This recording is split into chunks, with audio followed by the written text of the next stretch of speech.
análisis de comunicación de riesgo y de crisis en Ecuador a propósito de la pandemia del coronavirus, es importante tomar en cuenta al menos dos cifras.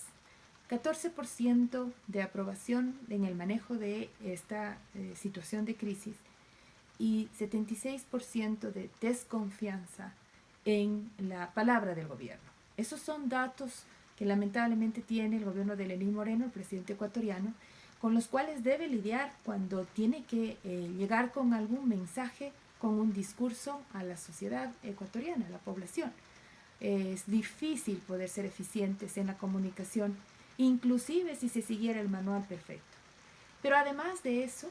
el problema que tiene, por ejemplo, es que el liderazgo del presidente Moreno se ha visto opacado por al menos dos razones. La primera, él ha tenido una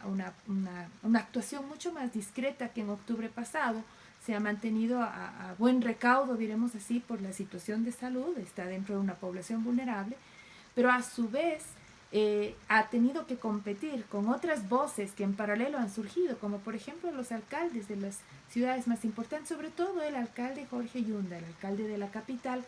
quien en su condición de médico goza de mayor credibilidad inclusive que sus pares, y porque ha tomado algunas decisiones tal vez radicales, pero con la suficiente anticipación como para, diremos que demostrar en el pueblo quiteño un poco más de luces al respecto, y eso ha generado que la gente responda adecuadamente en cuanto a la aprobación de este alcalde. No es el caso de Guayaquil, en donde ha habido mayor dispersión, y esa dispersión comienza en el mismo gobierno, ¿no? La vocería del gobierno como forma de ejercerla, a diferencia de otros países en donde por lo general hay un SAR, una sola voz, una sola persona que recae en el presidente. En este caso no es así. El Ecuador ha utilizado siempre vocerías compuestas, y en esta crisis en particular estamos hablando del vicepresidente Sonel Hosner, la ministra de Gobierno María Paula Romo, el ministro de Salud Juan Carlos Ceballos. Por comenzar, luego también ha estado Alexandra Ocles, la secretaria de Riesgos. Entonces esta dispersión de voces, si es que no hay una unidad de discurso, se vuelve más compleja, y eso no ha habido en el Ecuador. No ha habido una unidad de discurso, y en algunas oportunidades hemos visto subsecretarios dando declaraciones que luego tienen que ser aclaradas o de alguna manera, no sé, contradichas por los ministros. Entonces, bajo ese panorama se vuelve mucho más complejo llegar con un mensaje de manera eficiente, generar algo de pedagogía, de educomunicación en momentos de crisis o de riesgo, como se ha detallado con más énfasis cuando queremos comunicar estas circunstancias en el marco de la emergencia sanitaria. Si a ello además se pueden agregar ciertas piezas comunicacionales que prácticamente se pueden contar como piezas publicitarias, que apelan a una emocionalidad que probablemente no es coherente con la preocupación del pueblo. Tratan de animar al Juntos Podemos, pero que en situaciones de dificultad en las que la sociedad se encuentra, sobre todo en Guayaquil, ha generado más bien un efecto contraproducente, ¿no? Y ha habido críticas, por ejemplo, al vicepresidente Sonel Hosner por la cantidad de espacios de difusión desde sus redes sociales, su cuenta de Twitter, en fin, mostrando su gestión, pero no necesariamente encaminando decisiones, ¿verdad?, que son las que necesita la gente, ¿no? Más bien se nota mucho una suerte de reacción, que la comunicación va también detrás de esas reacciones de gestión, obviamente, y que de alguna manera no dejan del todo satisfechas a la población. No es fácil gestionar la comunicación cuando uno está en crisis, no es fácil gestionarla, sobre todo en motivos de esta pandemia,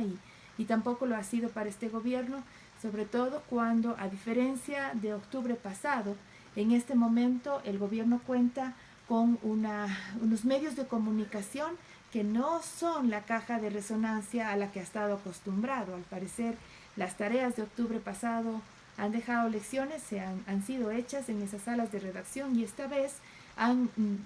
tenido su propia agenda los medios de comunicación, no se han alineado a la agenda gubernamental, y muchas variables explicarían eso, pero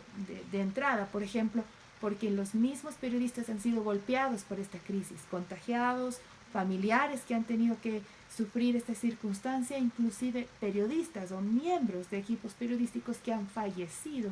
han dado cuenta de la necesidad de prestar mayor atención y ser inclusive críticos de la información gubernamental. Todo eso pone un contexto diferente a la relación de los medios de comunicación con el gobierno. Hace poco, una comunicación de parte de más de 70 periodistas fue entregada al gobierno nacional criticando, por ejemplo, el manejo de las ruedas de prensa, que esa circunstancia de virtualidad ha hecho difícil que existan réplicas, preguntas en seguidilla, en fin, ciertos filtros se han comenzado a ser evidentes y eso ha molestado de alguna manera a la prensa por el trabajo periodístico que tienen que hacer. No es fácil manejar estas circunstancias en términos de gestión pública, gestión política y por supuesto también en términos de comunicación. Quizás es más fácil analizarlo desde el balcón de la academia, pero indistinto del espacio que a cada uno nos toca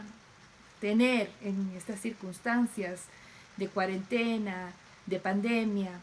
lo importante es que se puedan tomar las lecciones del caso. Los expertos dicen que este tipo de circunstancias probablemente no van a ser las únicas y lo mejor que podemos hacer es en este momento aprender, tomar nota de todas las lecciones que se puedan, analizarlas a fondo,